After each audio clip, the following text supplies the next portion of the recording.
everyone.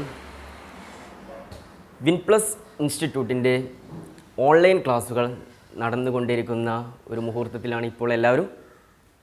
ഞാൻ Riyas Pukayur, chemistry അധ്യാപകനാണ്. നിങ്ങൾക്ക് മുന്നിൽ ഞാൻ കെമിസ്ട്രിയുടെ ചില പാഠഭാഗങ്ങൾ പരിചയപ്പെടുത്താം.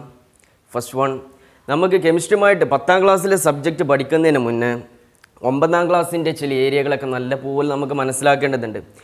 അതായത് എല്ലാവർക്കും എന്ത് ചെയ്യില്ല, 9ാം ക്ലാസ്സിലെ പാഠഭാഗങ്ങൾ ബേസിക് ആയിട്ടുള്ള ചില ഏരിയകളൊന്നും കൂടുതൽ പരിചയപ്പെട്ടില്ല. അതിൻ്റെ പശ്ചാത്തലത്തിൽ ഞാൻ നമുക്ക് 10ാം ക്ലാസ്സിലേക്ക് ബന്ധപ്പെട്ട ചില കാര്യങ്ങൾ ആദ്യം ഒന്ന് പരിചയപ്പെടുത്താം. ഓക്കെ, നമുക്ക് 9ാം ക്ലാസ്സിലെ പാഠഭാഗങ്ങൾ അറിയാം. ഫസ്റ്റ് ചാപ്റ്റർ നമുക്കറിയാം എന്ത്, അറ്റോമിക് സ്ട്രക്ചർ, ആറ്റത്തിൻ്റെ ഘടന എന്നാണ്. അത് നമുക്ക് 10ാം ക്ലാസ്സിലേക്ക് വളരെ ഇമ്പോർട്ടൻ്റ് ആയിട്ടുള്ളൊരു ഏരിയയാണ്. നെക്സ്റ്റ് വൺ, കെമിക്കൽ ബോണ്ടിങ്, രാസബന്ധനം. ഈ ഒരു ഏരിയയിൽ നിന്നും 10ാം ക്ലാസ്സിൽ നമുക്ക് പരിചയപ്പെടേണ്ട കുറേ ഭാഗങ്ങളുണ്ട്. തേർഡ് വൺ, ഓക്സിഡേഷൻ നമ്പർ, ഇങ്ങനത്തെ കുറേ ഏരിയകളുണ്ട്. പിന്നെ അതേപോലെ അവസാന ചാപ്റ്റർ എന്തുണ്ട്, ഓർഗാനിക് കെമിസ്ട്രി. ഇതൊക്കെ എന്താണ് 10ാം ക്ലാസ്സിൽ വളരെ ഡെപ്തിൽ നമ്മൾ പഠിച്ചുകൊണ്ടിരിക്കുന്ന ഏരിയകളുണ്ട്. അപ്പോൾ പറയാൻ പോകുന്നത് 10ാം ക്ലാസ്സിലെ ഫസ്റ്റ് ചാപ്റ്റർ നിങ്ങൾക്ക് എല്ലാവർക്കും അറിയാം. എന്താണ്? പീരിയോഡിക് ടേബിൾ ആൻഡ് ഇലക്ട്രോൺ വിന്യാസം, ഇലക്ട്രോണിക് കോൺഫിഗറേഷൻ എന്ന് പറയും. ഓക്കെ, ഫസ്റ്റ് ചാപ്റ്റർ എന്ന് പറഞ്ഞാൽ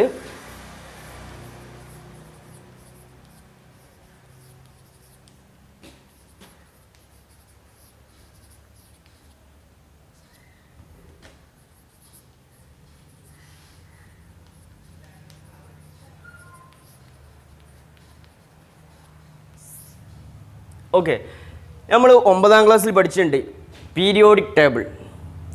അതേപോലെ എന്ത് ചെയ്യുന്നുണ്ട്, ഇലക്ട്രോൺ വിന്യാസം പഠിച്ചിട്ടുണ്ട്. 9ാം ക്ലാസ്സിലെ 3ാമത്തെ ചാപ്റ്ററാണ് പീരിയോഡിക് ടേബിൾ. ഫസ്റ്റ് ചാപ്റ്ററിൽ നമ്മൾ ഇലക്ട്രോൺ വിന്യാസം പഠിച്ചിട്ടുണ്ട്, മെയിൻ ഷെൽ ഇലക്ട്രോൺ വിന്യാസമൊക്കെ പഠിച്ചിട്ടുണ്ട്. അപ്പോൾ ഇതുമായിട്ട് ബന്ധപ്പെട്ട് ഈ പീരിയോഡിക് ടേബിളും ഇലക്ട്രോൺ വിന്യാസവും ഇത് രണ്ടും ഉൾക്കൊള്ളിച്ചുള്ള ഒരു ചാപ്റ്ററാണ് 10ാം ക്ലാസ്സിലെ ഫസ്റ്റ് ചാപ്റ്റർ, പീരിയോഡിക് ടേബിളും ഇലക്ട്രോൺ വിന്യാസവും. Periodic table and electronic configuration. അപ്പോൾ ഫസ്റ്റ് വൺ, നമുക്ക് എന്താണ് പീരിയോഡിക് ടേബിൾ എന്നുള്ളത് ഞാൻ പറയാം. എന്താണ് പീരിയോഡിക് ടേബിൾ എന്ന് പറഞ്ഞാൽ?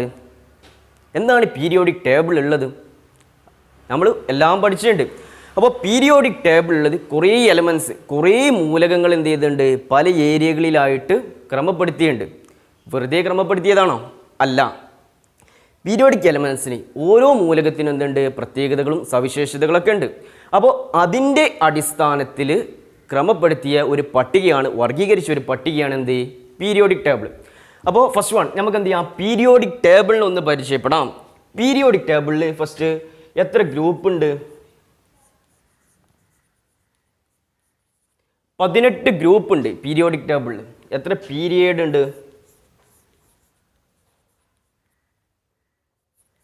പീരിയോഡിക് ടേബിളിൽ 7 പീരിയഡും ഉണ്ട്, 18 ഗ്രൂപ്പും ഉണ്ട്, 7 പീരിയഡും ഉണ്ട്. നിങ്ങളെല്ലാവരും 9ാം ക്ലാസ്സിൽ പീരിയോഡിക് ടേബിൾ കണ്ടതാണ്. അപ്പോൾ ഈ 18 ഗ്രൂപ്പിനെ നമ്മൾ പഠിച്ചിട്ടുണ്ട്. ഓരോ ഗ്രൂപ്പിനും ഓരോ പേര്. അപ്പോൾ ഞാൻ പരിചയപ്പെടുത്താൻ പോകുന്നത് 1ാം ഗ്രൂപ്പ്. ഗ്രൂപ്പ് എന്ന് പറഞ്ഞാൽ എന്താണ്?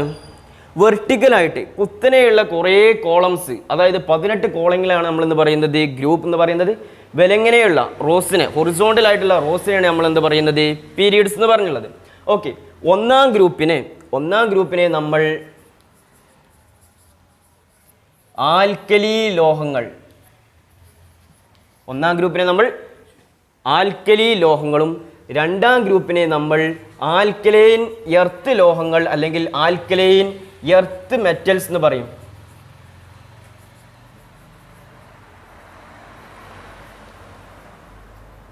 ലോഹങ്ങൾ 3 മുതൽ 12 വരെ ഗ്രൂപ്പ് മൂലകങ്ങളെ, 3 മുതൽ 12 വരെയുള്ള ഗ്രൂപ്പ് മൂലകങ്ങളെ നമ്മൾ സംക്രമണ മൂലകങ്ങൾ അല്ലെങ്കിൽ ട്രാൻസിഷൻ എലമെന്റ്സ് എന്നാണ് പറയാം.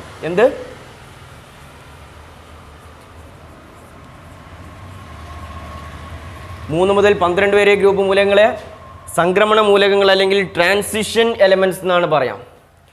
13ാം ഗ്രൂപ്പ് മൂലകത്തിൽ ഫസ്റ്റ് വരുന്ന എലമെന്റ് ആണ് ഇത്, ബോറോൺ. അപ്പോൾ ബോറോൺ ഉൾക്കൊള്ളുന്ന ഗ്രൂപ്പിനെ നമ്മൾ ബോറോൺ ഫാമിലി എന്ന് പറയും. Boron family. അതുപോലെ 14ാം ഗ്രൂപ്പിനെ നമ്മൾ പറയുന്നതാണ് എന്ത്, കാർബൺ ആണ് ഫസ്റ്റ് എലമെൻറ്റ്, അതുകൊണ്ട് എന്ത് പറയും? കാർബൺ ഫാമിലി എന്ന് പറയും. ഓക്കെ, 15ാം ഗ്രൂപ്പിനെ നമ്മൾ എന്ത് പറയും? നൈട്രജൻ ആണ് ഫസ്റ്റ് എലമെൻറ്റ്, അതുകൊണ്ട് എന്ത് പറയും? നൈട്രജൻ ഫാമിലി എന്ന് പറയും. ഞാൻ ഷോർട്ടാക്കിയിട്ട് എഴുതിയതാണ് നൈട്രജൻ ഫാമിലി. നെക്സ്റ്റ് വൺ, 16ാം ഗ്രൂപ്പിനെ നമ്മൾ പറയുന്നത് എന്താണ്? ഓക്സിജൻ ആണ് ഫസ്റ്റ് എലമെൻറ്റ്, അതുകൊണ്ട് ഇയാൾ എന്ത് പറയും? ഓക്സിജൻ ഫാമിലി എന്ന് പറയും. നെക്സ്റ്റ് വൺ, 17, 9ാം ക്ലാസ്സിൽ പഠിച്ചിട്ടുണ്ട്. 17ാം ഗ്രൂപ്പ് ഫസ്റ്റ് എലമെൻറ്റ് ഫ്ലൂറിൻ ആണ്. ഈ ഫ്ലൂറിൻ, ക്ലോറിൻ, ബ്രോമിൻ, അയഡിൻ ഇവ നമ്മൾ കോമൺ ആയിട്ട് പറയുന്നത് ഹാലോജൻസ് എന്നാണ് പറയുന്നത്. എന്ത്? ഹാലജൻസ് എന്നാണ് പറയുന്നത്. 18ാം ഗ്രൂപ്പ് മൂലകം, 18ാം ഗ്രൂപ്പ് എലമെൻസിനെ നമ്മൾ പറയുന്നതാണ് ഉത്കൃഷ്ടവാതകങ്ങൾ അല്ലെങ്കിൽ അലസവാതകങ്ങൾ, നോബിൾ ഗ്യാസ്, ഇനേർട്ട് ഗ്യാസ് എന്നൊക്കെ പറയുന്ന ഗ്രൂപ്പാണ് ഇത് 18ാം group.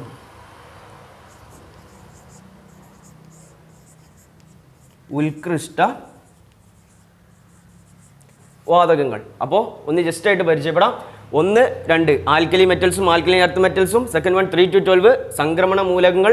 13 boron family, carbon family, nitrogen family, oxygen family, halogens, അതേപോലെ ഉത്കൃഷ്ടവാതകങ്ങൾ. ഇതേപോലെ ഹൊറിസോണ്ടൽ ആയിട്ടുള്ള കുറേ റോസ് ഉണ്ട്. ഇതിനെ പറയുന്ന പേരാണ് എന്ത്? പീരീഡ്സ്. 7 പീരീഡ്സ് ആണുള്ളത്. അപ്പോൾ ജസ്റ്റ് എന്താണ് പീരിയോഡിക് ടേബിൾ? അതേപോലെ ഇത് നമ്മൾ 9ാം ക്ലാസ്സിൽ പഠിച്ചൊരു ഏരിയ ആണ്. ഇനി നമ്മൾ എന്താണ് പീരിയോഡിക് ടേബിളിനെ പല ബ്ലോക്കുകളായി തിരിച്ചിട്ടുണ്ട്. അപ്പോൾ ഞാൻ പരിചയപ്പെടുത്താം. ഇതിൽ 1, 2 ഗ്രൂപ്പ് ആണെന്നുണ്ടെങ്കിൽ ഇയാളെ നമ്മൾ എന്ത് പറയും? എസ് ബ്ലോക്ക് എലമെൻറ്റ്സ് എന്നാണ് പറയാം. എന്താണെന്ന് ഞാൻ കൂടുതലായിട്ട് എക്സ്പ്ലെയിൻ ചെയ്തുതരാം. 1, 2 ഗ്രൂപ്പ് എലമെൻറ്റ്സ് നമ്മളെന്ന് പറയും എസ് ബ്ലോക്കിലാണ് ഉൾപ്പെടുത്തുന്നത്. അതേപോലെ 13 മുതൽ 18 ഗ്രൂപ്പ് എന്നാണ് എഴുതിയുള്ളത്. 13 മുതൽ 18 വരെ ഗ്രൂപ്പ് മൂലകങ്ങളെ നമ്മൾ പറയുന്നത് ഏതിലാണ്? P block. അതേപോലെ 3 മുതൽ 12 വരെ ഗ്രൂപ്പ് മൂലകങ്ങളെ നമ്മൾ എഴുതുന്നത് ഡി ബ്ലോക്കിലാണ്. നമുക്കറിയാം പീരിയോഡിക് ടേബിളിൻ്റെ അവസാനം താഴെയായിട്ട് 2 വരികളായിട്ട് കുറേ എലമെൻറ്റ്സ് കണ്ടിട്ടുണ്ട്. 2 വരികൾ മാത്രം ഒഴിച്ചിട്ട് വെച്ചിട്ടുണ്ട്, സെപ്പറേറ്റ് ആക്കിയിട്ട് അറേഞ്ച് ചെയ്ത് വെച്ചിട്ടുണ്ട്. ഇവിടെ അതായത് 6th and 7th പീരീഡ്, ആരൊക്കെ? 6th and 7th period elements, അതായത് 6ാമത്തെയും 7ാമത്തെയും പീരീഡ്സ് ആണ് പീരിയോഡിക് ടേബിളിൻ്റെ ഏറ്റവും താഴെ ഒരു സെപ്പറേറ്റ് ഏരിയയിൽ അറേഞ്ച് ചെയ്തിട്ടുള്ളത്. ഇയാളെ നമ്മൾ എഫ് ബ്ലോക്ക് എലമെൻറ്റ്സ് ആണെന്ന് പറയുന്നത്. അതായത് 6th and 7th period elements are F block elements. ഏത് ബ്ലോക്ക്? F block. ഓക്കെ, ഇത്രയും കാര്യങ്ങൾ നമ്മൾ മനസ്സിലാക്കാം. ഇനി എന്താണ് 6th പീരീഡിൽ എന്താണ്? ലാന്തനം കഴിഞ്ഞുള്ള കുറേ 14 എലമെൻറ്റ്സ്, ലാന്തനം ടു ലുട്ടീഷ്യം വരെയുള്ള 14 എലമെൻറ്റ്സിനെയാണ് നമ്മൾ പറയുന്നത് ലാന്തനോയിഡ്സും. അതേപോലെ 7th പീരീഡിലെ ആക്റ്റിനം കഴിഞ്ഞുള്ള ലൊറാൻഷ്യം വരെയുള്ള 14 എലമെൻറ്റ്സിനെയാണ് നമ്മൾ എന്ന് പറയുന്നത് ആക്റ്റിനോയിഡ്സ് എന്ന് പറയുന്നത്. അതൊക്കെ നമ്മൾ ഡീപ്ലി എന്ത് ചെയ്യുക, പാഠഭാഗങ്ങളിൽ നമുക്ക് പരിചയപ്പെടാം. ഓക്കെ, ഇനി നമുക്ക് എന്ത് ചെയ്യാൻ പറയുന്നത്? ഇലക്ട്രോൺ വിന്യാസം, ആ ഒരു ഏരിയയിലേക്ക് നമുക്ക് പോവാം.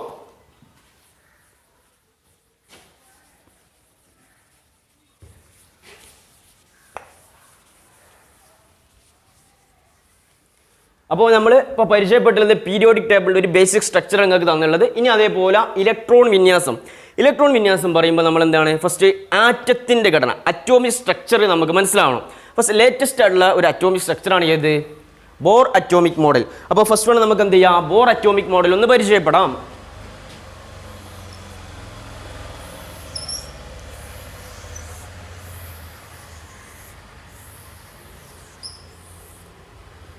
Okay, this one Bohr atomic model. First one, inner part, ഏറ്റവും ഉള്ളിലുള്ള ഒരു അറയെ പറയുന്ന പേരാണ് എന്ത്? ന്യൂക്ലിയസ്. ഒരു ആറ്റത്തിൻ്റെ ഏറ്റവും ഉള്ളിലുള്ള അറയെ പറയുന്ന പേരാണ് എന്ത്? ന്യൂക്ലിയസ്. ഉള്ളിൽ ആരൊക്കെയുണ്ട്? പ്രോട്ടോണും ഉണ്ട്, ന്യൂട്രോണും ഉണ്ട്. ഉള്ളിലാരുണ്ട്? പ്രോട്ടോണും ന്യൂട്രോണും.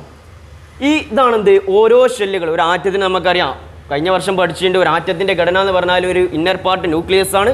പുറത്തെന്തുണ്ട്? 4 ഷെല്ലുകളുണ്ട്. നമ്മൾ പഠിച്ചിട്ടുണ്ട് K shell, L shell, M shell, N shell എന്ന് നിങ്ങൾ പഠിച്ചിട്ടുണ്ട്. ഓക്കെ, ഫസ്റ്റ് വൺ ഞാൻ എന്താണ്? പ്രോട്ടോൺ ആണ് ന്യൂക്ലിയസിനുള്ളത്, ന്യൂട്രോൺ ന്യൂക്ലിയസിലുണ്ട്. ഫസ്റ്റ് വൺ, 1ാമത്തെ ഷെല്ല്, 2ാമത്തെ ഷെല്ല്, 3ാമത്തെ ഷെല്ല്, 4ാമത്തെ ഷെല്ല്. ഓക്കെ, ഒന്നാമത്തെ ഷെല്ലിന് പറയുന്ന പേരാണ് ഇത് കെ ഷെൽ, രണ്ടാമത്തെ ഷെല്ലിനെ പറയുന്ന പേരാണിത് എൽ ഷെൽ, മൂന്നാമത്തെ എം ഷെല്ല്, നാലാമത്തെ എൻ ഷെല്ല്. ഇത്രയും നമുക്കറിയാം. നെക്സ്റ്റ് വൺ, ഷെല്ലുകളിലൂടെയാണ് ആര് കറങ്ങി നടക്കുന്നത്? ഒരു ആറ്റത്തിനുള്ളിൽ 3 കണങ്ങളുണ്ട്, പ്രോട്ടോൺ ഉണ്ട്, ന്യൂട്രോൺ ഉണ്ട്, ഇലക്ട്രോൺ ഉണ്ട്. ഇവർക്കെല്ലാം ഒരു ചാർജാണോ? അല്ല, വ്യത്യസ്തമായുള്ള ചാർജാണ്. എക്സാമ്പിളായിട്ട് പറയുകയാണെങ്കിൽ പ്രോട്ടോണിൻ്റെ ചാർജ് എന്ന് പറഞ്ഞാൽ എന്താണ്? പോസിറ്റീവാണ്. ന്യൂട്രോണിൻ്റെ ചാർജ് എന്ന് പറഞ്ഞാൽ എന്താണ്? നോ ചാർജ്, ചാർജ് ഇല്ല. ഇനി പറയാനുള്ളത് ആരാണ്? ഇലക്ട്രോൺ. ഷെല്ലുകളിലാണ് ആരുള്ളത്? ഇലക്ട്രോൺസ് ഉള്ളത്. ഇലക്ട്രോൺസിൻ്റെ ചാർജാണ് എന്ത്? നെഗറ്റീവ്. അപ്പോൾ മനസ്സിലാക്കാം. ഇനി ഞാൻ പറയാൻ പോകുന്നത് ഒന്നാമത്തെ ഷെല്ലിൽ K shell, L shell, M shell, N shell. ഈ ഷെല്ലുകളിൽ എല്ലാ ഷെല്ലിലും ഒരേ നമ്പർ ഇലക്ട്രോൺസ് ആണോ കാണപ്പെടുന്നത്? ഒന്നാമത്തെ ഷെല്ലിൽ നമുക്കറിയാം മാക്സിമം നമ്പർ ഓഫ് ഇലക്ട്രോൺസ് എന്ന് പറഞ്ഞാൽ 2 ആണ്. സെക്കൻഡ് ഷെല്ലിൽ 8 ഇലക്ട്രോൺസ് ആണ്. തേർഡ് ഷെല്ലിൽ 18 ഇലക്ട്രോൺസ് ആണ് മാക്സിമം ഉൾക്കൊള്ളാൻ കഴിയുന്നത്. ലാസ്റ്റ് വൺ എൻ ഷെല്ലിലോ 32 ഇലക്ട്രോൺസ് ക്യാൻ അക്കോമഡേറ്റ്. അതായത് ലാസ്റ്റ് ഷെല്ലിൽ 32 ഇലക്ട്രോൺസ് വരെ നമുക്ക് എന്ത് ചെയ്യാൻ പറ്റും? ഉൾക്കൊള്ളിക്കാൻ പറ്റും. ഇനി ഇത് ഞാനല്ല എൻ്റെ ഇഷ്ടപ്രകാരം ഇട്ടതാണോ? 2, 8, 18 അല്ല. ഇതിനൊക്കെ എന്തുണ്ട്? ബേസിക് ആയിട്ടുള്ള ഒരു സൂത്രവാക്യമുണ്ട്. അപ്പോൾ ഇങ്ങനെ അറേഞ്ച് ചെയ്ത ഒരു സൂത്രവാക്യമാണ്. ഈ അടിസ്ഥാനത്തിലാണ് എന്ത് ചെയ്തിട്ടുള്ളത്? നമ്മൾ ഓരോ ഷെല്ലിലും ഉൾക്കൊള്ളാൻ കഴിയുന്ന മാക്സിമം ഇലക്ട്രോൺസിൻ്റെ കൗണ്ട് നമുക്ക് കിട്ടിയുള്ളത്. അപ്പോൾ ഈ എൻ, ഇതിൽ നമുക്ക് 2 അറിയാം. എൻ അല്ലേ നമുക്ക് അറിയാത്ത ഒരാളേ ഉള്ളൂ. അപ്പോൾ ഈ എൻ എന്ന് പറഞ്ഞാൽ എന്താണ്? എൻ എന്തിനാണ് റെപ്രസെൻറ്റ് ചെയ്യുന്നത് വെച്ചാൽ എത്രാമത്തെ ഷെല്ലിലെ ഇലക്ട്രോൺസിൻ്റെ കൗണ്ടാണ് നമുക്ക് കണ്ടുപിടിക്കേണ്ടതെന്നാണ്. എക്സാമ്പിളായിട്ട് ഞാൻ പറയുകയാണ് എൻ ഈക്വൽ ടു 1. ഒന്നാമത്തെ ഷെല്ലിലെ ഇലക്ട്രോൺസിൻ്റെ എണ്ണാണ് എനിക്കറിയണമെങ്കിൽ 2 ഇൻറ്റു എന്നിന് എന്ത് ചെയ്യുക? 1 കൊടുക്കുക. അപ്പം തരും 1 സ്ക്വയർ ഈക്വൽ ടു തരും 2 ഇൻറ്റു 1. 1 സ്ക്വയർ ഈക്വൽ ടു 1 അല്ലേ? അപ്പം തരും 2. അപ്പോൾ എനിക്ക് എന്ത് ചെയ്തു? ഒന്നാമത്തെ ഷെല്ലിലെ ഇലക്ട്രോൺസിൻ്റെ നമ്പർ കിട്ടി. എൻ ഈക്വൽ ടു 2 എന്ന് പറഞ്ഞാൽ രണ്ടാമത്തെ ഷെല്ലിലെ ഇലക്ട്രോൺസിൻ്റെ എണ്ണം കിട്ടും. 2 into 2 squares equal to 2 into 4 equal to എന്ത് വരും? 8. രണ്ടാമത്തെ ഷെല്ലിൽ മാക്സിമം അക്കോമഡേറ്റ് ചെയ്യാൻ പറ്റുന്ന ഇലക്ട്രോൺസിൻ്റെ എണ്ണം കിട്ടും. Third one N equal to 3. മൂന്നാമത്തെ ഷെല്ലിലെ ഇലക്ട്രോൺസിൻ്റെ എണ്ണമാണ് ഞാൻ പറയാൻ പോകുന്നത്. അപ്പോൾ എന്ത് വരും? 2 ഇൻറ്റു 3 സ്ക്വയർ. അപ്പോൾ ഞാൻ എന്നിന് എന്ത് ചെയ്തു? 3 കൊടുത്തു. അപ്പോൾ എന്ത് വരും? 2 ഇൻറ്റു 9 ഈക്വൽ ടു 18. അപ്പോൾ മൂന്നാമത്തെ ഷെല്ലിലെ ഇലക്ട്രോൺസിൻ്റെ എണ്ണം കിട്ടിയല്ലോ. N equal to 4. 2 into 4 squares equal to എന്ത് വരും? 2 ഇൻറ്റു 16 ഈക്വൽ ടു എന്ത് വരും? 32. അപ്പോൾ ഈ ഒരു ബേസിക് ഇക്വേഷൻ്റെ അടിസ്ഥാനത്തിലാണ് ഓരോ ഷെല്ലിലും ഉൾക്കൊള്ളുന്ന മാക്സിമം നമ്പർ ഇലക്ട്രോൺസ് നമ്മൾ എന്ത് ചെയ്തിട്ടുള്ളത്? അറേഞ്ച് ചെയ്തിട്ടുള്ളത്. ഇനി പറയാനുള്ളത് ഇതെല്ലാം നമ്മൾ എന്ത് ചെയ്തിട്ടുണ്ട്? 9ാം ക്ലാസ്സിൽ പഠിച്ച കാര്യങ്ങളാണ്. ഇനി 10ാം ക്ലാസ്സിൽ ഈ ഓരോ ഷെല്ലുകളിലൂടെയാണ് ഇലക്ട്രോൺസ് റിവോൾവ് ചെയ്യുന്നത്, ഇലക്ട്രോൺസ് കറങ്ങി തിരിഞ്ഞ് നടക്കുന്നതെന്ന് നമുക്കറിയാം. ഓക്കെ, അപ്പോൾ ഇനി പറയാനുള്ളത് ഓരോ ഷെല്ലിലും ഞാൻ പറയാൻ പോകുന്ന കാര്യം വ്യക്തമായിട്ട് മനസ്സിലാക്കുക. ഇനിയാണ് നമ്മൾ 10ാം ക്ലാസ്സിലെ പാഠഭാഗത്തേക്ക് ചെറുതായിട്ടൊന്ന് കടന്നു ചെല്ലാം. അതായത് ഓരോ ഷെല്ലിലും എന്തുണ്ട്? സബ് എനർജി ലെവൽസ് ഉണ്ട്. എന്ത്? Sub energy level. അപ്പോൾ ഒന്നാമത്തെ ഷെല്ലിൽ ഒരു സബ് ഷെല്ലും, അതായത് ഈ ഷെല്ലിൻ്റെ ഉള്ളിലുള്ള ഷെല്ലിനെയാണ് നമ്മൾ എന്ത് പറയുന്നത്? സബ് ഷെൽ എന്ന് പറയുന്നത്.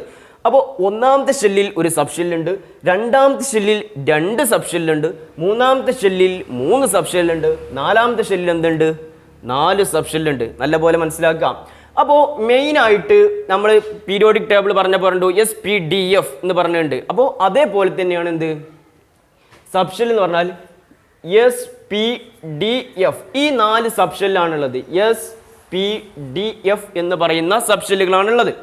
ഓക്കെ, അപ്പോൾ ഞാൻ പറഞ്ഞിട്ടുണ്ട് ഒന്നാമത്തെ ഷെല്ലിൽ ഉള്ള സബ് ഷെൽ എന്ന് പറഞ്ഞാൽ ഒരു സബ് ഷെല്ലാണ്. അപ്പോൾ എസ് എന്ന് പറയുന്ന ഒരു സബ് ഷെല്ലേ ഉള്ളൂ. രണ്ടാമത്തെ ഷെല്ല് എൽ എന്ന ഷെല്ലിലുള്ള സബ് ഷെല്ല് ഏതാണ്? എസും പിയും ആണ്. മൂന്നാമത്തെ ഷെല്ലിൽ 3 സബ് ഷെല്ല് ഉണ്ടെന്ന് പറഞ്ഞല്ലോ. അപ്പോൾ ആരൊക്കെ വരും? എസും പിയും ഡിയും ഡിയും. നാലാമത്തെ ഷെല്ലിലോ 4 സബ് ഷെല്ലുണ്ട്. SPDF. അപ്പോൾ ഇങ്ങനെയാണ് ഓരോ സബ് ഷെല്ലും നമ്മൾ അറേഞ്ച് ചെയ്തിട്ടുള്ളത്. ഇനി പറയാനുള്ളത് ഈ ഓരോ സബ് ഷെല്ലിലും ഉൾക്കൊള്ളുന്ന ഇലക്ട്രോൺസിൻ്റെ എണ്ണമാണ് പറയുന്നത്. അപ്പോൾ ഒന്നാമത്തെ ഷെല്ലിൽ എസ് എന്ന് പറയുന്ന സബ് ഷെല്ല് മാത്രമേ ഉള്ളൂ. അപ്പോൾ ഇവിടെ മനസ്സിലാക്കുക, എസ് എന്ന സബ് ഷെല്ലിൽ ഉൾക്കൊള്ളുന്ന മാക്സിമം നമ്പർ ഇലക്ട്രോൺസ് പറഞ്ഞാൽ 2 ആണ്. പി എന്ന സബ് ഷെല്ലിൽ ഉൾക്കൊള്ളുന്ന മാക്സിമം ഇലക്ട്രോൺസ് പറഞ്ഞാൽ 6 ആണ്. ഡി എന്ന സബ്ഷെല്ലിൽ ഉൾക്കൊള്ളുന്ന മാക്സിമം ഇലക്ട്രോൺസ് പറഞ്ഞാൽ 10 ആണ്. എഫ് എന്ന സബ്ഷെല്ലിൽ ഉൾക്കൊള്ളുന്ന മാക്സിമം ഇലക്ട്രോൺസ് പറഞ്ഞാൽ 14 ആണ്. ഇത്രയും കാര്യങ്ങൾ നമുക്കറിയണം. ഓരോ ഷെല്ലിലും ഉൾക്കൊള്ളുന്ന സബ്ഷെൽ ഏതാണ്, ആ ഓരോ സബ്ഷെല്ലിലും എത്ര ഇലക്ട്രോൺസ് വീതം പറ്റുന്നതാണ് ഇപ്പോൾ നമ്മൾ പറഞ്ഞുള്ളത്. ഓക്കെ, ഇനി നമ്മൾ കഴിഞ്ഞ വർഷം പഠിച്ചുള്ളത് എന്താണ്? മെയിൻ ഷെൽ ഇലക്ട്രോണിക് കോൺഫിഗറേഷൻ ആണ്. മെയിൻ ഷെൽ ഇലക്ട്രോൺ വിന്യാസം. ഇപ്പോൾ നമ്മൾ എന്ത് ചെയ്യുന്നുണ്ട്? ഷെല്ലിൻ്റെ ഉള്ളിലുള്ള സബ്ഷെല്ലുകൾ പഠിച്ചിട്ടുണ്ട്. അപ്പോൾ ഇനി സബ്ഷെൽ ഇലക്ട്രോണിക് കോൺഫിഗറേഷൻ അല്ലെങ്കിൽ സബ്ഷെൽ ഇലക്ട്രോൺ വിന്യാസമാണ് നമുക്ക് എന്ത് ചെയ്യാനുള്ളത്, പറയാനുള്ളത്. അപ്പോൾ നമുക്ക് എന്ത് ചെയ്യാം? ഇത്രയും കാര്യങ്ങളൊക്കെ അറിയാമെങ്കിൽ എന്ത് ചെയ്യാൻ പറ്റും? ബാക്കിയുള്ള കാര്യങ്ങളൊക്കെ നമുക്ക് ഈസി ആയിട്ട് പറയാൻ പറ്റും. അതിന് മുന്നോടിയായിട്ട് ഒരു കാര്യം കൂടി പറയാനുണ്ട്. ഈ ഓരോ ഷെല്ലുകളിലാണല്ലോ ഇലക്ട്രോൺസ് ഉള്ളത്. അപ്പോൾ ഞാൻ ജസ്റ്റ് നമ്മൾ ബോർ അറ്റോമിക് മോഡൽ പ്രകാരം നമ്മൾ ഇലക്ട്രോൺസിന് എന്താണ് ഡോട്ട് ഉപയോഗിച്ചിട്ടാണ് റെപ്രസെൻറ്റ് ചെയ്യുന്നത്. ഒന്നാമത്തെ ഷെല്ലിൽ 2 ഇലക്ട്രോൺസ് പറ്റും. ഇതേപോലെ അടുത്ത ഷെല്ലിൽ 8 ഇലക്ട്രോൺസ് അടയാളപ്പെടുത്താം. ഇവിടെ 18 ഇങ്ങനെ പോവാം. ഓരോ ഷെല്ലിലുള്ള ഓരോ ആറ്റത്തിലുള്ള ഇലക്ട്രോൺസിൻ്റെ എണ്ണം അടിസ്ഥാനപ്പെടുത്തിയിട്ടാണ് നമ്മൾ എങ്ങനെ എന്ത് ചെയ്യുന്നത്? ബോർ അറ്റോമിക് മോഡൽ ഘടന വരക്കുന്നത്. ഓക്കെ, ഇനി ഞാൻ ചോദിക്കുന്ന ചോദ്യം, ഇവിടെ ന്യൂക്ലിയസിലുള്ളത് പ്രോട്ടോണും ഉണ്ട് ന്യൂട്രോണും ഉണ്ട്. പ്രോട്ടോണിൻ്റെ ചാർജ് പോസിറ്റീവാന്ന് പറയാം, ഇയാൾക്ക് ചാർജ് ഇല്ല. ഓക്കെ, അപ്പം മനസ്സിലാക്കേണ്ടത് ന്യൂക്ലിയസിൽ പോസിറ്റീവ് ചാർജ് ഉള്ള ഒരു പ്രോട്ടോണും ഉണ്ട്, ന്യൂട്രോൺ ചാർജ് ഇല്ലാത്ത ന്യൂട്രോണും ഉണ്ട്. അപ്പോൾ ന്യൂക്ലിയസിൻ്റെ ചാർജ് എന്തായിരിക്കും? ചാർജ് ഓഫ് ദി ന്യൂക്ലിയസ് എന്ന് പറഞ്ഞാൽ ന്യൂക്ലിയസിൻ്റെ ചാർജ് എന്ന് പറഞ്ഞാൽ അപ്പം എന്താണ്? പോസിറ്റീവാണ്. അപ്പോൾ നമുക്കറിയാം ഒരു പോസിറ്റീവും നെഗറ്റീവും ചാർജും വന്നു കഴിഞ്ഞാൽ എന്താ സംഭവിക്കുന്നത്? പോസിറ്റീവും നെഗറ്റീവും ചാർജ് വന്നാൽ ആകർഷിക്കുമോ വികർഷിക്കുമോ? ആകർഷിക്കും. നമുക്കറിയാം ഒരു കാന്തത്തിൻ്റെ കേസ് എടുക്കാന്നുണ്ടെങ്കിൽ സൗത്ത് പോളും നോർത്ത് പോളും വന്നാൽ എന്ത് ചെയ്യും? അട്രാക്റ്റ് ചെയ്യും, ആകർഷിക്കും. നേരെ മറിച്ച് സൗത്തും വന്നാൽ എന്ത് ചെയ്യും? റിപ്പല് ചെയ്യും, വികർഷിക്കുകയാണ് ചെയ്യുന്നത്. അതേപോലെ തന്നെ ഒരു ആറ്റത്തിൻ്റെ കേസിലാണെങ്കിലും പോസിറ്റീവ് നെഗറ്റീവ് ചാർജസ് വന്നാൽ എന്ത് ചെയ്യും? ആകർഷിക്കും. അപ്പോൾ എന്ത് ചെയ്യുന്നത്? ഇതിലൂടെ റിവോൾവ് ചെയ്യുന്ന ഓരോ ഷെല്ലിലും എന്തുണ്ടാവാം? ഇലക്ട്രോൺസുകൾ ഉണ്ടാവും. ഈ റിവോൾവ് ചെയ്യുന്ന ചുറ്റിക്കറങ്ങി നടക്കുന്ന ഇലക്ട്രോൺസിനെ പിടിച്ചു വലിക്കുന്നത് ആരാണ്? പോസിറ്റീവ് ചാർജുള്ള ന്യൂക്ലിയസ് ആണ്. ആരെ? നെഗറ്റീവ് ചാർജുള്ള ഇലക്ട്രോണിനെ എങ്ങനെ പിടിച്ചു വലിക്കുകയാണ്. അപ്പോൾ ഇനി ഞാൻ പറയാൻ പോകുന്നത് എന്താണ് ഊർജം. ഊർജം എന്ന് പറഞ്ഞാൽ എന്താണ്? Ability to do a work, ഒരു വർക്ക് ചെയ്യാനുള്ള കഴിവ്. ഇവിടെ വർക്ക് ചെയ്യുന്നത് ആരാണ്? ഓരോ ഷെല്ലുകളിലുള്ള ഇലക്ട്രോൺസ് ആണ്. ഇവിടെ നോക്ക്, ഇവിടെ നെഗറ്റീവ് ചാർജുള്ള ഇലക്ട്രോൺ ഉണ്ട്. ഇവിടെ ആരുണ്ട്? ന്യൂക്ലിയസിൻ്റെ പോസിറ്റീവ് ചാർജുള്ള ന്യൂക്ലിയസ് ഉണ്ട്. അപ്പോൾ ഇയാൾക്ക് ഇവിടെ ഇങ്ങനെ ചുറ്റിക്കറങ്ങി നടക്കാൻ പറ്റുമോ? ഇല്ല. ഇയാൾ എന്ത് ചെയ്യും? കൂടുതലായിട്ട് ന്യൂക്ലിയസിലോട്ട് വലിക്കും. സെക്കൻഡ് വൺ, ഈ ഷെല്ലിലേക്ക് പോകുമ്പോൾ എന്ത് ചെയ്യും? കുറച്ച് ഡിസ്റ്റൻസ് കൂടിയല്ലോ. അപ്പോൾ എന്ത് ചെയ്യും? ഇവർ തമ്മിലുള്ള അട്രാക്റ്റീവ് ഫോഴ്സ്, ആകർഷണ ബലം കുറഞ്ഞു. അപ്പോൾ ഇയാളെ അപേക്ഷിച്ച് കെ ഷെല്ലിലെ ഇലക്ട്രോണിനെ അപേക്ഷിച്ച് ഇയാൾക്ക് എന്തായിരിക്കും? കുറച്ചുകൂടെ ഊർജ്ജം ഉണ്ടാവും. ഓക്കെ, നെക്സ്റ്റ് വൺ തേർഡ് ഷെല്ലിലോട്ട് പോവാണ്. ഏത്? എം ഷെല്ലിലോട്ട് പോകുമ്പോൾ എന്ത് ചെയ്യും? ഇയാളെ അപേക്ഷിച്ച് ഇയാളിൽ ന്യൂക്ലിയസിൽ നിന്ന് തേർഡ് ഷെല്ലിലേക്കുള്ള ഡിസ്റ്റൻസ് കൂടി. ഇവർ തമ്മിലുള്ള attractive force between nucleus and third shell, ഇവർ ആകർഷണ ബലം എന്തായി പോയി? കുറഞ്ഞു പോയി. അപ്പോൾ എന്തായിരിക്കും? ഈ ഷെല്ലിലുള്ള തേർഡ് ഷെല്ലിലുള്ള ഇലക്ട്രോൺസിന് എന്തായിരിക്കും? ഇവരൊക്കെ അപേക്ഷിച്ച് എനർജി കൂടുതലായിരിക്കും, ഊർജ്ജം കൂടുതലായിരിക്കും. നെക്സ്റ്റ് വൺ, ഫോർത്ത് ഷെല്ലിലോട്ട് പോകുമ്പോൾ ഇവരെക്കാളും എന്തായിരിക്കും? ഊർജ്ജം കൂടുതലായിരിക്കും. അപ്പോൾ നമുക്ക് പറയാനുള്ളത് ഏത് ഷെല്ലിലെ ആയിരിക്കും ഇലക്ട്രോണുകൾക്ക് ഊർജ്ജം കൂടുതൽ? അപ്പോൾ ബേസിക്കായിട്ടുള്ള ഒരു കൺസെപ്റ്റ്, ന്യൂക്ലിയസിൽ നിന്ന് അകലം കൂടുന്തോറും എന്തായിരിക്കും? ഷെല്ലുകളിലെ ഇലക്ട്രോണുകൾക്ക് ഊർജം കൂടുതലായിരിക്കും. അതായത് ഇതിലൂടെ ഇവർക്ക് എന്ത് ചെയ്യാം? സ്മൂത്ത് ആയിട്ട് റൺ ചെയ്യാം. ഓക്കെ, ഞാൻ ജസ്റ്റ് ഒരു എക്സാമ്പിൾ പറയാം. ഞാൻ എന്താണ് ക്ലാസ് എടുക്കുകയാണ്. ഓക്കെ, ഇതെന്താണ്? ഞാൻ ന്യൂക്ലിയസ് ആണ്, പോസിറ്റീവ് ചാർജുള്ള ഒരു ന്യൂക്ലിയസ് ആണെന്ന് വിചാരിക്കാം. ഫസ്റ്റ് ഷെല്ല്, ഒന്നാമത്തെ ബെഞ്ചിലുള്ള ആൾക്കാരൊക്കെ എന്താണ്? First shell, second shell, third shell, fourth shell. ഒന്നാമത്തെ ബെഞ്ചിലുള്ള ആൾക്കാർ വല്ലാണ്ട് തമ്മാടിത്തരം കാണിക്കുമോ? അവർക്ക് ഊർജ്ജം കുറവായിരിക്കും. കാരണം എന്താ? അവരിൻ്റെ വളരെ അടുത്താണ്. അവരെനിക്ക് എപ്പോഴും എന്ത് ചെയ്യുക? പിടിച്ചു വലിക്കുക. അപ്പോൾ അവർക്ക് എനർജി കുറവായിരിക്കും. അതായത് കെ ഷെല്ലിലെ ഇലക്ട്രോണുകൾക്ക് എന്തായിരിക്കും? എനർജി കുറവായിരിക്കും. Second one, L shell. അപ്പോൾ ഇവരെ അപേക്ഷിച്ച് എന്തായി? രണ്ടാമത്തെ ബെഞ്ചിൽ ഇരിക്കുന്ന ആൾക്കാർക്ക് എന്തായി? കുറച്ചും കൂടി ഡിസ്റ്റൻസ് ഉണ്ടായി. അപ്പോൾ ഇവരെ അപേക്ഷിച്ച് അവർക്ക് എന്തായിരിക്കും? എനർജി കൂടുതലായിരിക്കും. കാരണം എന്താ? ന്യൂക്ലിയസ് ആയ ഞാൻ എന്താണ്? അവർ തമ്മിൽ കുറച്ച് അകലുണ്ട്. അപ്പോൾ നോക്ക്, അവസാന ബെഞ്ചിലോട്ട് പോവുകയാണ്. നാലാമത്തെ ബെഞ്ചിലോട്ട് പോകുമ്പോൾ എന്താണ്? അവർക്ക് കൂടുതൽ എനർജി ആയിരിക്കും. കാരണം എന്താ? ന്യൂക്ലിയസ് ആയ ഞാനും അവരും തമ്മിലുള്ള അകലം എന്താണ്? വളരെ കൂടുതലാണ്. അപ്പോൾ അവർക്ക് എന്ത് ചെയ്യാൻ പറ്റും? എല്ലാ തമ്മാടിത്തരം ചെയ്തൂടെ? അപ്പോൾ അതേപോലെ തന്നെയാണ് എന്ത് ഷെല്ലുകൾ അപേക്ഷിച്ചും അവസാന ഷെല്ലിലേക്ക് പോകുന്നവരായിരിക്കും എനർജി കൂടുതലായിരിക്കും. അപ്പോൾ ഷെല്ലുകളിൽ ഇലക്ട്രോൺ ക്രമീകരണം നടക്കുന്നത് ഊർജം കൂടി വരുന്ന ക്രമത്തിലാണ് എന്നുള്ള കൺസെപ്റ്റിലോട്ടാണ് നമ്മൾ ഫൈനലി എത്തിപ്പെടുന്നത്. ഓക്കെ, ഇനി ഞാൻ നിങ്ങളോട് പറയാൻ പോകുന്നത് മെയിൻ ഷെൽ ഇലക്ട്രോണിക് കോൺഫിഗറേഷനും സബ് ഷെൽ ഇലക്ട്രോണിക് കോൺഫിഗറേഷനും ഒന്ന് പരിചയപ്പെടുത്താം.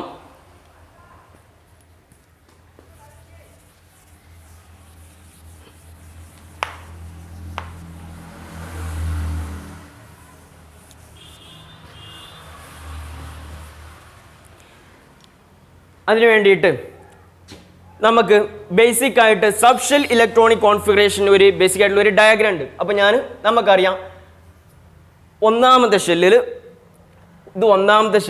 എസ് എന്ന് പറയുന്ന ഒരു സബ് ഷെല്ല് മാത്രമേ ഉള്ളൂ. രണ്ടാമത്തേൽ ആരുണ്ട്? രണ്ടാമത്തെ ഷെല്ലിൽ എസ് എന്ന സബ് ഷെല്ലുണ്ടായിരുന്നു, പി എന്ന സബ് ഷെല്ലുണ്ടായിരുന്നു. മൂന്നാമത്തെ ഷെല്ലിൽ 3s 3p 3d. മൂന്നാമത്തെ ഷെല്ലിൽ 3 സബ് ഷെല്ല് ഉണ്ടെന്നല്ലേ പറഞ്ഞത്. 3s ഉണ്ട്, 3p ഉണ്ട്, 3d ഉണ്ട്. നാലാമത്തെ ഷെല്ലിൽ 4 സബ് ഷെല്ലുണ്ട്, 4f. ഇതേപോലെ എന്താണ് 5s 5p 5d 5f.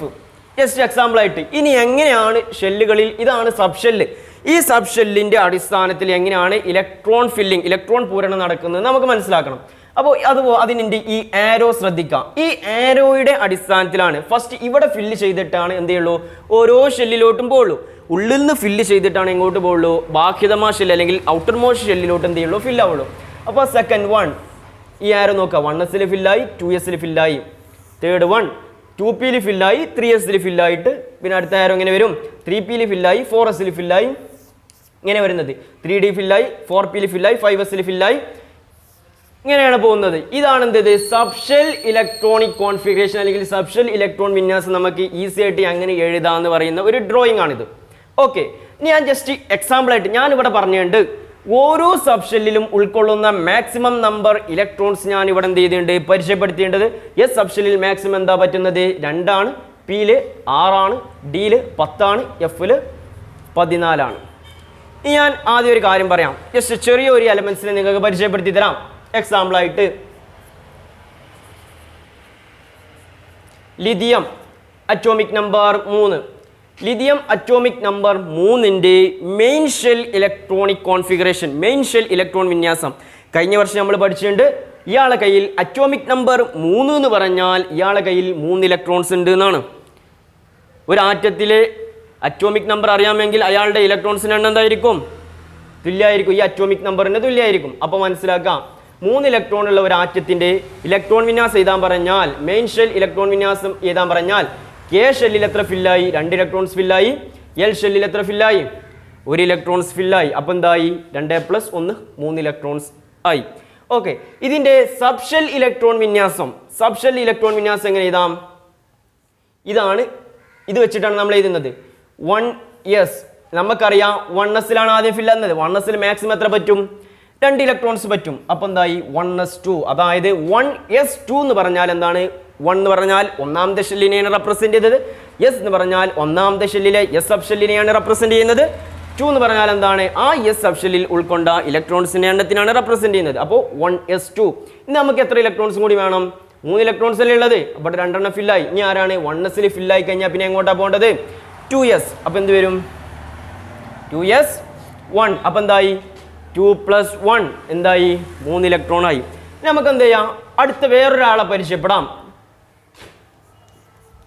Sodium atomic number 11. Atomic number 11 ആയ സോഡിയത്തെ നമുക്ക് എന്ത് ചെയ്യാം മെയിൻ ഷെൽ ഇലക്ട്രോൺ വിന്യാസം എഴുതുന്നത് എങ്ങനെയാണ്? 2 എഴുതി. ഒന്നാമത്തെ ഷെല്ലിൽ 8 പോയി, ഒന്നാമത്തെ ഷെല്ലിൽ 2 പോയി, അടുത്ത ഷെല്ലിൽ 8 ഇലക്ട്രോൺസ്, നെക്സ്റ്റ് ഷെല്ലിൽ എത്ര വരും 1. കെ ഷെല്ലിൽ 2 ഇലക്ട്രോണും എൽ ഷെല്ലിൽ 8 ഇലക്ട്രോണും അവസാന ഷെല്ലായ എം ഷെല്ലിൽ എത്ര ഇലക്ട്രോണും പോയി? n. ഇതാണ് മെയിൻ ഷെൽ ഇലക്ട്രോൺ വിന്യാസം. ഇതിൻ്റെ സബ് ഷെൽ ഇലക്ട്രോൺ വിന്യാസം നമുക്ക് എങ്ങനെ എഴുതാൻ പറ്റും? ഇതല്ലേ വരുന്നത്. ഫസ്റ്റ് 1s2 ഒന്നാമത്തെ ഷെല്ലായ എസ് സബ് ഷെല്ലിൽ 2 ഇലക്ട്രോൺസ് കൊടുത്തു. ഇനി ആരുള്ളത് 2s. 2s മാക്സിമം എത്ര പറ്റും? 2 പറ്റും. അപ്പോൾ എത്രയായി 2 + 2 4 ആയി. നെക്സ്റ്റ് 1 2s ഫില്ലായി കഴിഞ്ഞാൽ പിന്നെ ആരാണ് വരുന്നത്? 2p വരുന്നത്. അപ്പോൾ എന്ത് വരും 2p 2p മാക്സിമം എത്ര ഇലക്ട്രോൺസ് ആണ് പറ്റുന്നത് 6. അപ്പോൾ എത്രയായി 2p6. അപ്പോൾ എന്തായി 10 ഇലക്ട്രോൺ ആയി. ഇനി നമ്മുടെ കയ്യിൽ ഒരു ഇലക്ട്രോൺ കൂടി ബാക്കിയില്ലേ. 2p കഴിഞ്ഞാൽ പിന്നെ എങ്ങോട്ടാണ് പോകുന്നത് 3s. 3sൽ ഇനി എത്ര മതി 1. അപ്പോൾ ഇതാണ് എന്ത് സബ്ഷെൽ ഇലക്ട്രോണിക് കോൺഫിഗറേഷൻ എന്ന് പറഞ്ഞാൽ. അപ്പോൾ ഇതേപോലെ നമുക്ക് എന്ത് ചെയ്യാൻ പറ്റും, കുറേ ആൾക്കാരുടെ ഇലക്ട്രോണിക് കോൺഫിഗറേഷന് എഴുതാൻ പറ്റും. ഇനി നമുക്ക് ഇമ്പോർട്ടൻ്റ് ആയിട്ടുള്ള രണ്ടാൾക്കാരെ നമുക്ക് ആദ്യം പരിചയപ്പെടാം.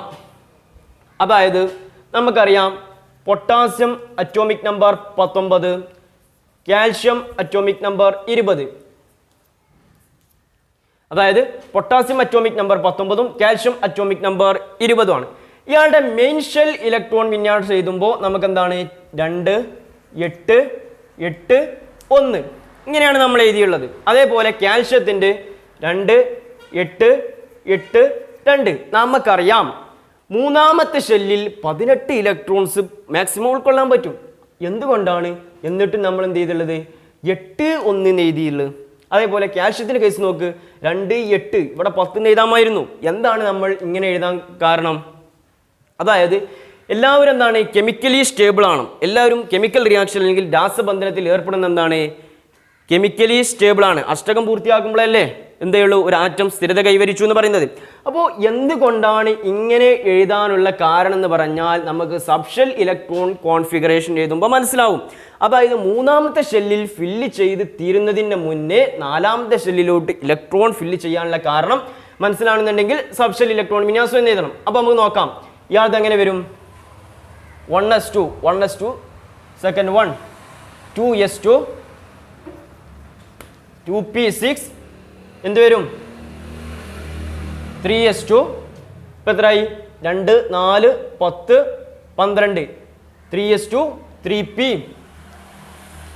3p6 ഇനി എങ്ങോട്ടാണ് പോകുന്നത് 3pയിൽ ഫില്ലായിട്ട് 4s1. ഇവിടെ നോക്ക് നമുക്കറിയാം ഇത് കണ്ടാൽ തന്നെ നമുക്കറിയാൻ പറ്റും എന്ത് ഒന്നാമത്തെ ഷെല്ലിൽ ഒരു സബ് ഷെല്ലുള്ള അവിടെ ഫില്ലായി.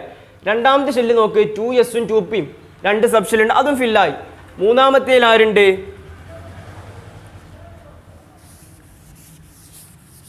മൂന്നാമത്തേല് 3sഉം 3pയും 3d ഉണ്ട് എന്ന് നമുക്കറിയാം. പക്ഷേ 3dയിൽ ഫില്ലാവാണ്ട് എങ്ങോട്ട് പോയി 4sലോട്ട് പോയി. ഇങ്ങനെ 4sലോട്ട് പോകാൻ കാരണം അവിടെ നമുക്കറിയാം 3sൽ മൂന്നാമത്തെ ഷെല്ലിൽ 3s 3p 3d 3 സബ് ഷെല്ലുണ്ട്.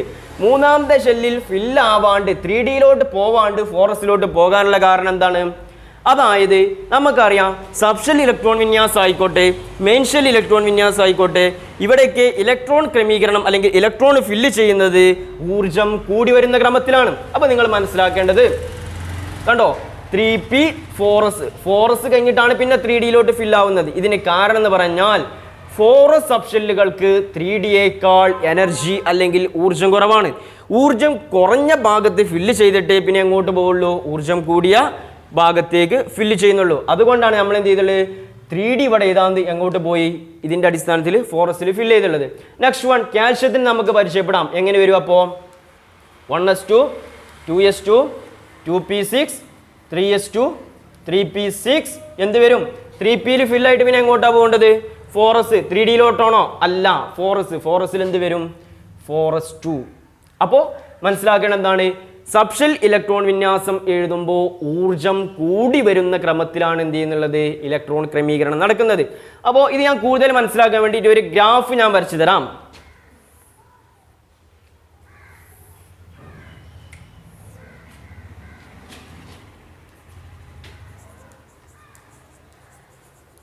ഊർജം K shell L shell M shell N shell. ഇവിടെ നോക്ക് വൈ ആക്സിസിൽ ഊർജ്ജമാണുള്ളത്.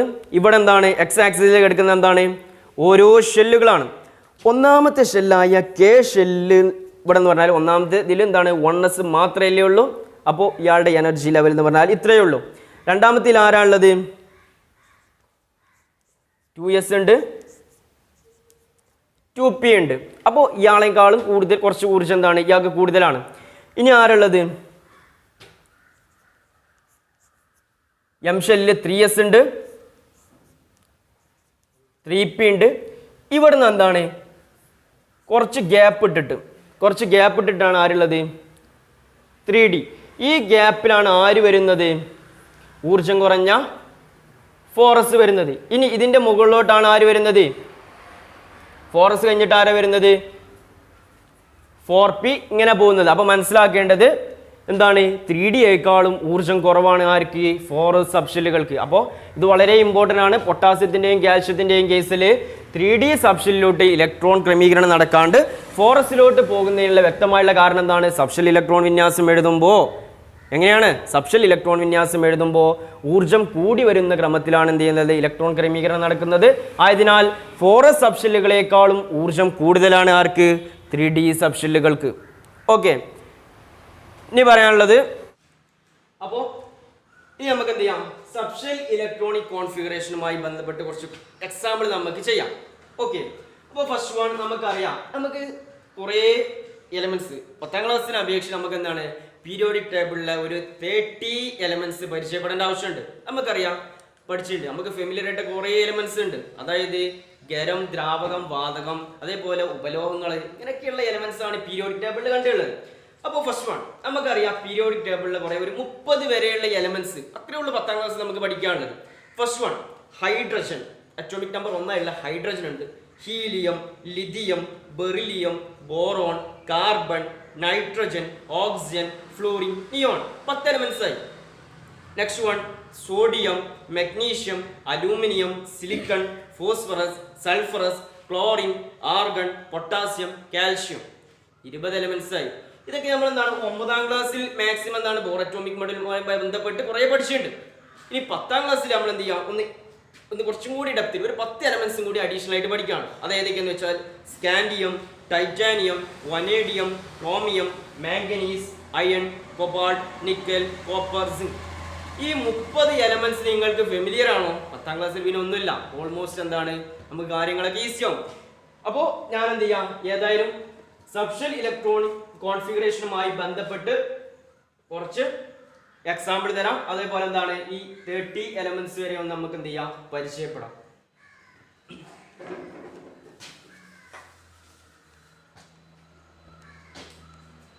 Hydrogen, helium, lithium, beryllium, boron, carbon, nitrogen, oxygen, fluorine. Next one neon, atomic number 10. Next one sodium 11, magnesium 12, aluminium 13, silicon 14, phosphorus 15. Next one sulphurous 16, chlorine 17, argon 18, potassium 19, calcium 20. Scandium, titanium, vanadium, chromium, manganese, iron, cobalt, nickel, copper, zinc. അതായത് scandium atomic number 21, 22, 23 vanadium, 24, 25, 26, 27, 28, 29, 30. ഇത്രയും elements, നിങ്ങൾ ഇത്രയും എലമെന്റ്സും ഇയാളുടെ atomic നമ്പറും just ഒന്ന് എന്ത് ചെയ്യാം, ഒന്ന് പഠിക്കാൻ ശ്രമിക്കാം. പീരിയോഡിക് ടേബിൾ നോക്കിയാൽ തന്നെ നമുക്കറിയാം. ഇത്രയും എലമെന്റ്സ് ഒന്ന് ഞാൻ ജസ്റ്റ് നമുക്ക് പരിചയപ്പെട്ട് കഴിഞ്ഞാൽ 10ാം ക്ലാസ്സിലെ ഏത് ചാപ്റ്ററും ഒരു നിലക്കും ബുദ്ധിമുട്ട് വരില്ല. അപ്പൊ നിങ്ങൾ എന്ത് ചെയ്യാം, പൂർണ്ണ സപ്പോർട്ടോടെ എന്ത് ചെയ്യാം, നെക്സ്റ്റ് ക്ലാസ്സിൽ എന്ത് ചെയ്യാം, ഇത് നല്ലപോലെ പഠിക്കാം. ഇത്രയും കാര്യങ്ങൾ അറിയാമെങ്കിൽ, ഇയാളുടെ എല്ലാവരുടെയും അറ്റോമിക് നമ്പർ ഒക്കെ അറിയാമെങ്കിൽ സബ്ഷെൽ ഇലക്ട്രോണിക് കോൺഫിഗറേഷന്റെ ഡയഗ്രം ഇവിടെ ഉണ്ട്. നമുക്ക് ഏത് സാധനത്തിന്റെയും എന്ത് ചെയ്താൻ പറ്റും, സബ്ഷെൽ ഇലക്ട്രോൺ വിന്യാസം അല്ലെങ്കിൽ ഇലക്ട്രോണിക് കോൺഫിഗറേഷൻ നമുക്ക് ഈസി ആയിട്ട് എഴുതാൻ പറ്റും. അപ്പോൾ ഇന്നത്തെ ക്ലാസ്സിൽ നമുക്ക് എന്ത് ചെയ്യാം, ഒരു 2-3 എക്സാമ്പിൾ നമുക്ക് പരിചയപ്പെട്ടിട്ട് നിങ്ങൾക്ക് എന്ത് ചെയ്യാം, ബാക്കിയെല്ലാം നിങ്ങൾ ചെയ്യാം. ഓക്കെ, അപ്പോൾ ഞാൻ എന്ത് ചെയ്യാം, കുറച്ച് എലമെന്റ്സിന്റെ ഞാനിവിടെ ഒന്ന് എഴുതാൻ നോക്കാം. ഫസ്റ്റ് വൺ എന്താണ്, നമ്മൾ എഴുതാത്ത ഒരു കാർബൺ അറ്റോമിക് നമ്പർ 6 ആണ്. അപ്പോൾ കാർബൺ അറ്റോമിക് നമ്പർ 6 ആവുമ്പോൾ ഫസ്റ്റ് ഇവിടെ നില ഫിൽ ചെയ്യുന്നത് 1s ഒന്ന് നോക്ക്, 1s എഴുതി. 1sൽ മാക്സിമം എത്ര ഇലക്ട്രോൺസ് പറ്റും? 2. അപ്പോൾ 1s2. ഇനി 4 ഉണ്ടല്ലോ. ഇനി അങ്ങോട്ടാ പോകുന്നത് 2s. 2sൽ എങ്ങനെ എഴുതാൻ പറ്റും? 2s2. പിന്നെ ആരാ ബാക്കിയുള്ളത്? 2 ആയി 4 ആയി. പിയിൽ മാക്സിമം 6 പറ്റുമല്ലോ. ഇനി ബാക്കി എത്ര മതി? 2. അപ്പം തരും 1s2 2s2 2p2 6 ഇലക്ട്രോൺ ആയല്ലോ. ഈ കാര്യം ഒരിക്കലും മറക്കരുത്. എന്തെന്ന് വെച്ചാൽ എസിൽ മാക്സിമം 2 ആണ്, പിയിൽ മാക്സിമം 6 ആണ്, ഡിയിൽ മാക്സിമം 10 ആണ്, എഫിൽ മാക്സിമം 14 ആണ്. ഈ കാര്യവും അറിയാമെങ്കിൽ നമുക്കൊരു ബുദ്ധിമുട്ടില്ല. സബ്ഷെൽ ഇലക്ട്രോണിക് കോൺഫിഗറേഷൻ എന്ത് ചെയ്യാൻ പറ്റും? ഈസി ആയിട്ട് എഴുതാൻ പറ്റും. Okay, next one aluminium atomic number 13. ഇയാളെ നമുക്ക് എങ്ങനെ എഴുതാൻ പറ്റും? അതോട്ട് നോക്കാം. 1s2 2s2 2p6. അതായത് 1s2 കഴിഞ്ഞു, 2s2 കഴിഞ്ഞു, 2p6 കഴിഞ്ഞു. ഇനി അങ്ങോട്ടാ പോകുന്നത് 3s. 3sൽ മാക്സിമം എഴുതുമ്പോൾ എത്ര വരും? 3s2. ഇപ്പൊ എത്രയായി? 2 + 2 4, 4 + 6 10 + 2 12. ഇനി എവിടേക്കാ പോകേണ്ടത്? 3s ഫില്ലായി കഴിഞ്ഞു. ഇനി അങ്ങോട്ടാ 3p-ലോട്ട്. അപ്പം എന്ത് വരും? 3p1. നെക്സ്റ്റ് വൺ നമുക്ക് എന്ത് ചെയ്യാം? ഒരു എക്സാമ്പിൾ കൂടി എഴുതാം. ഏത്? Scandium atomic number 21. നോക്ക്, സ്കാൻഡിയത്തിന്റെ അറ്റോമിക് നമ്പർ എത്രയാണ്? സ്കാൻഡിയം അറ്റോമിക് നമ്പർ 21 ആണ്. അപ്പോൾ 21 എന്ന് പറഞ്ഞാൽ എന്താ? അതിൽ 21 ഇലക്ട്രോൺ ഉണ്ട്. അപ്പോൾ ആ 21 ഇലക്ട്രോണിനെ നമുക്ക് എന്ത് ചെയ്യാം? സബ്ഷെൽ ഇലക്ട്രോണിക് കോൺഫിഗറേഷൻ വഴി നമുക്ക് എന്ത് ചെയ്യാൻ പറ്റും? ക്രമീകരിക്കണം. അപ്പോൾ നമുക്ക് നോക്കാം. അപ്പോൾ ചിത്രം നോക്കാം. 1s2 2s2 2p6 പിന്നെ എന്ത് വരും? 3s2 3p6. അതായത് 3s2 കഴിഞ്ഞു, 3p6 കഴിഞ്ഞു. ഇനി അങ്ങോട്ടാ പോകുന്നത് 4s2. അപ്പൊ എത്രയായി? 20 ഇലക്ട്രോൺ ആയി. മുകളിലുള്ള നമ്പർ എല്ലാം കൂടി കഴിഞ്ഞാൽ നമുക്ക് എന്ത് കിട്ടും? 20. 4s കഴിഞ്ഞിട്ട് ഞാൻ അങ്ങോട്ടാ പോകുന്നത് 3dയിൽ എത്ര മതി? 1. അപ്പൊ എന്തായി? 21 ആയി. ഇതെന്താണ്? എനർജിയുടെ ഓർഡറിലാണ് എഴുതിയുള്ളത്. നമുക്ക് എന്ത് ചെയ്യാം? ഈ ഷെല്ലിന്റെ ഓർഡറിൽ നമുക്ക് എഴുതിക്കൂടെ? അപ്പൊ ഇയാളെ മാറ്റി എങ്ങനെ എഴുതാം? 1s2 2s2 2p6. അപ്പോൾ രണ്ടാമത്തെ ഷെല്ല് കഴിഞ്ഞു. 3s2 3p6. മൂന്നാമത്തെ ഷെല്ല് ഇവിടെ, മൂന്നാമത്തെ എസ് സബ് ഷെല്ല്, മൂന്നാമത്തെ പി സബ് ഷെല്ല്, മൂന്നാമത്തെ ഡി സബ് ഷെല്ലും കൂടി ഇവിടെ ഉണ്ട്. അപ്പൊ എന്ത് ചെയ്താൻ പറ്റും? ഈ 3d1 എന്ത് ചെയ്യാം? ഉള്ളിലോട്ട് ചെയ്താൽ ഈ 4s2 പുറത്തോട്ട് ചെയ്താൽ ജസ്റ്റ് ഇന്റർചേഞ്ച് ചെയ്താൽ മതി. ഓക്കെ, നെക്സ്റ്റ് വൺ ഒരു എക്സാമ്പിൾ കൂടി കഴിഞ്ഞിട്ട് ഇന്നത്തെ ക്ലാസ് എന്ത് ചെയ്യാം? നമുക്ക് നിർത്താം. Next one manganese atomic number 25. മാംഗനീസിന് നമുക്ക് എങ്ങനെ എഴുതാൻ പറ്റും? 1s2 2s2 2p6 3s2 3p6. ഇങ്ങോട്ട് നോക്കാം. 3p6 കഴിഞ്ഞിട്ട് ഞാൻ അങ്ങോട്ടാ പോകുന്നത് 4s. 4sൽ എത്ര പറ്റും? 4s2 ഇപ്പൊ എത്രയായി? 20 ആയി. 3d5 2 + 2 4 10 12 18 20 25 ഇലക്ട്രോൺസ് അല്ലേ ഉള്ളത്. ഓക്കെ, ഇപ്പൊ എന്താണ്? എനർജിയുടെ ഓർഡറിലാണ്. നമുക്ക് എന്ത് ചെയ്യാം? ഷെൽ ക്രമത്തിൽ എന്ത് ചെയ്യാം? ക്രമീകരിക്കാണെന്നുണ്ടെങ്കിൽ എങ്ങനെ വരും? ഇയാൾ എന്ത് ചെയ്യാം? മൂന്നാമത്തെ ഷെല്ലിനെ ജസ്റ്റ് എന്ത് ചെയ്താൽ മതി? ഇന്റർചേഞ്ച് ചെയ്താൽ പോരെ. അപ്പൊ എങ്ങനെ വരും? 1s2 2s2 2p6 3s2 3p6 3d5 4s2. Okay, അപ്പോൾ ഇത്രയും കാര്യങ്ങൾ എന്ത് ചെയ്യാം? നന്നായിട്ടൊന്ന് പഠിക്കാം. ബാക്കിയുള്ള കാര്യങ്ങൾ എന്ത് ചെയ്യാം? അടുത്ത ക്ലാസ്സിൽ നമുക്ക് എന്ത് ചെയ്യാം? ഡെപ്തിൽ പഠിക്കാം. Okay, thank you.